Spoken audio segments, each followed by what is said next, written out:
De nouvelles lois viennent impacter négativement le milieu de la crypto-monnaie. C'est ce qu'on va voir dans cette vidéo, de quoi il en ressort. C'est parti!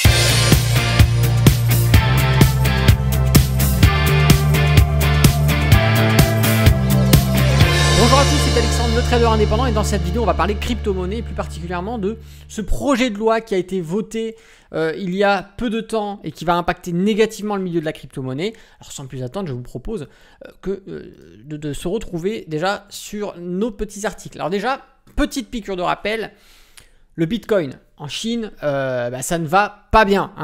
Plus le temps avance, plus les restrictions législatives se font de plus en plus solides face à la mouvance de la monnaie décentralisée.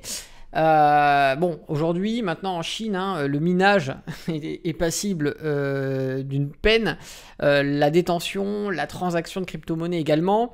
Donc autant dire que ça devient compliqué d'utiliser la crypto-monnaie en Chine. D'autres pays également ont rejoint le mouvement chinois, d'autres vont le rejoindre aussi. Et déjà, quand on regarde un petit peu, qu'on creuse le sujet, il y a déjà des gens qui ont été jugés là-bas pour de la détention, de la transaction et du minage de crypto-monnaie. Donc ça ne rigole pas. Alors effectivement, ça a eu pour effet, de faire fuir des personnes qui avaient monté des business sur la crypto-monnaie, qui avaient monté des centres de minage, qui avaient monté aussi des courtiers, des exchanges. Je sais que le milieu de la crypto n'aime pas qu'on utilise le terme de courtier, mais ce sont des courtiers. À partir du moment où vous êtes une plateforme et vous proposez la transaction sur de la crypto-monnaie par rapport à de la monnaie fiduciaire ou des cryptos entre eux, c'est un courtier, même si... Chaque environnement va avoir leur propre vocabulaire. Un courtier, un exchange, c'est exactement la même chose. Pour revenir du coup à cet article, ça c'était prévisible. D'ailleurs, quand vous regardez sur ma chaîne, j'avais déjà fait des vidéos où je vous disais que ça serait étonnant que les États ne ripostent pas, puisque ça va à leur encontre. Je veux dire, un État doit pouvoir contrôler sa monnaie, puisque si elle ne contrôle pas sa monnaie, elle ne contrôle pas sa population, elle ne contrôle plus son économie, elle ne contrôle plus non plus la sphère politique qui va être financièrement rattachée aux différents éléments que je viens de vous citer.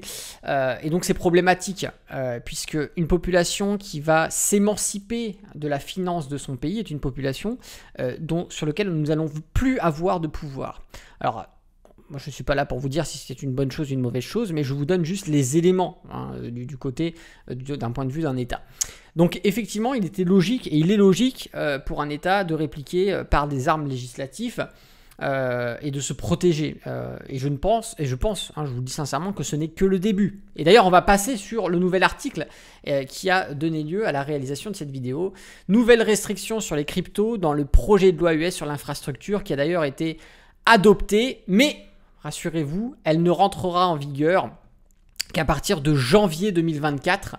Cependant, on le sait très bien, ce qui se passe aux États-Unis en point de vue législatif a souvent, un peu par la suite, une répercussion sur ce qui se passe ailleurs dans le monde, surtout dans le milieu occidental. On va avoir très certainement l'Union européenne. D'ailleurs, quand on regarde les projets qui sont en discussion, on n'est pas très loin au point de vue américain, puisqu'il y a des questionnements sur le côté fiscal, sur l'imposition, sur la... Alors, on le sait, grâce aux crypto-monnaies, on a un certain anonymat sur les échanges, sur la détention, mais ce n'est pas fixe, c'est-à-dire que du jour au lendemain, on peut très bien mettre en place des armes législatives qui viendraient obliger les courtiers, et c'est d'ailleurs, on va en parler, c'est d'ailleurs ce qui est fait actuellement aux États-Unis pour donner l'ensemble de ces informations aux régulateurs et aux États. Voilà. Donc en fait, ce qui va se passer dans ce projet de loi, et c'est un coup dur pour les crypto-monnaies, c'est que justement aux États-Unis, ce qui est demandé aujourd'hui, c'est la collaboration des courtiers crypto. Alors, vous le savez, le milieu bancaire, c'est-à-dire qu'une banque, quand vous ouvrez un compte dans une banque, elle va communiquer toutes ces informations à l'État, aux régulateurs et aux différents services d'impôts. Donc, elle va donner comme information que monsieur Untel possède tant de comptes chez nous, possède tant d'argent chez nous, a effectué ses transactions, a gagné de l'argent sur ses placements ou a perdu de l'argent. Enfin, toutes les informations vont être communiquées. librement aux différentes institutions qui en font la demande et avec lesquelles, bien sûr, il y a un accord. Aujourd'hui, ça n'existe pas avec le milieu de la crypto, puisque déjà, on le sait, c'est quelque chose qui est décentralisé, qui échappe complètement aux régulations financières, au contrôle d'un État ou d'un ensemble d'États, jusqu'à aujourd'hui. Ce projet de loi va permettre justement de calquer ce qui se fait déjà dans le milieu financier et bancaire sur le milieu de la crypto. C'est-à-dire qu'à partir de 2024, les courtiers auront l'obligation de donner toutes les informations que donnent déjà les autres institutions financières. C'est-à-dire combien de comptes détient tel client, combien il y a dessus, quelles sont les transactions, quelles sont la plus-value qu'il a réalisée. Et toutes ces informations vont servir à quoi? À pouvoir mettre en place une imposition ou des impositions sur le milieu de la crypto. Beaucoup aujourd'hui échappent à l'impôt, réalisent des plus-values et grâce au vide juridique qui existe aujourd'hui, effectivement, les plus-values qui sont réalisées mais qui sont conservées en crypto et qui ne sont pas retransfasées en monnaie fiduciaire échappent à l'imposition globalement dans l'ensemble des pays du monde. Grâce à cette nouvelle mise en application, on va pouvoir ouvrir une fenêtre sur l'imposition sur la valeur. C'est-à-dire que vous avez une crypto, vous la tradez, vous l'échangez avec une autre crypto, vous la faites un aller-retour, donc un achat-revente, l'équivalent du Forex, mais version Forex crypto. Tout simplement, la plus-value que vous allez réaliser, même si elle ne va pas être retransformée en monnaie fiduciaire, va être imposée. Vous allez pouvoir, sur la valeur, avoir un impôt à payer, qui sera l'impôt sur la plus-value en crypto. Aujourd'hui, ça n'existe pas encore.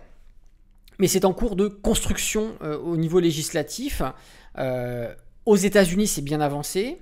En Europe, c'est sur le début, mais je pense que vous verrez que un peu plus tard, peut-être dans les mois ou les années qui suivent, on va se calquer sur le modèle américain, ça c'est clair et net. Il y a beaucoup de parlementaires européens d'ailleurs qui en parlent et qui font des propositions à ce sujet. Donc méfiance. C'est un premier vrai coup dur sur la crypto, mais je vais vous expliquer quelle est la porte de sortie aussi qui va en découler. D'ailleurs, on va même y venir tout de suite, puisque je pense que ça sert à rien d'en dire plus. Je vous laisse aller voir directement l'article si vous souhaitez avoir plus d'informations. Mais effectivement, c'est un projet de loi US, donc ça ne concerne que les courtiers US ou les courtiers qui vont avoir de la clientèle US, qui vont pouvoir aussi être contraints de s'y plier, ou alors ils ne pourront plus accepter de clients US. Donc on pourrait avoir la même chose en Europe, effectivement. Ce que ça pourrait aussi engendrer, d'ailleurs c'est le temps que tout ça se mette en place et qu'il y ait une coordination mondiale sur le sujet, c'est de l'exilation, un mouvement de départ vers des pays qui sont beaucoup plus friendly en termes de crypto-monnaie. C'est-à-dire qu'à la suite de cette application aux États-Unis, on va très bien avoir des courtiers américains, des mineurs américains, des gens qui ont des business sur la crypto-monnaie aux États-Unis, partir, aller s'implanter ailleurs. Ça va être la solution de secours, le temps qu'une coordination internationale se mette en place sur la crypto-monnaie. Alors, personnellement, je vous le dis, moi je ne le souhaite pas, puisque le but de la crypto-monnaie, c'est que ça soit décentralisé et que ça permette une réelle autonomie, une réelle liberté financière, pas dans le sens qu'on l'entend, la liberté financière, mais vraiment une liberté de transaction financière et de détention financière sans contrainte. Et je pense que le fait que de plus en plus de lois se mettent en place, que de plus en plus de propositions de loi aussi viennent dans les semaines à venir, les mois à venir, les années à venir, que ça puisse nuire vraiment à tout ce qui a fait le succès de la crypto-monnaie jusqu'à aujourd'hui. Et ça, de toute façon, comme je vous le dis, c'était à prévoir. Il y aurait forcément une riposte de la part des États. C'est en cours. Maintenant, il n'y a plus qu'à suivre. Voilà. Donc, n'hésitez pas à me dire ce que vous en pensez. Alors, j'ai essayé de faire très bref. Il y a d'autres nouvelles également qui sont tombées dans d'autres pays. Mais pour moi, les États-Unis, vous le savez, c'est quand même un petit peu, je ne vais pas dire le pays le plus important au monde, mais ce qui se fait souvent aux États-Unis est copié en Europe. On a ce phénomène depuis pas mal de temps. Ce qui se passe aux États-Unis est souvent copié en Europe en termes de législation, surtout sur la fiscalité. Et donc, il faut regarder très près ce qui se passe là-bas, puisque c'est ce qui pourrait se passer prochainement chez nous en Europe. Donc n'hésitez pas à faire savoir dans les commentaires ce que vous en pensez. Si vous avez aimé cette petite vidéo, n'hésitez pas à faire un petit pouce. Voilà, j'ai voulu faire une vidéo réactionnelle comme ça, vous faire une réaction sur le vif du sujet. Donc voilà, ça me fait plaisir, un petit pouce, c'est gratuit, moi ça me fait plaisir, ça permet de faire monter la vidéo et tout le monde est content. Et puis si vous n'êtes pas abonné à la chaîne YouTube, eh bien abonnez-vous, surtout activez la cloche, comme ça vous recevrez des notifications sur les prochaines sorties vidéo qu'il y aura sur la chaîne. En tout cas, je vous remercie d'avoir regardé jusqu'au bout, c'est Alexandre, trader indépendant. Moi je vous dis à bientôt pour une prochaine vidéo, d'ici là, tradez bien sur les marchés financiers. Ciao.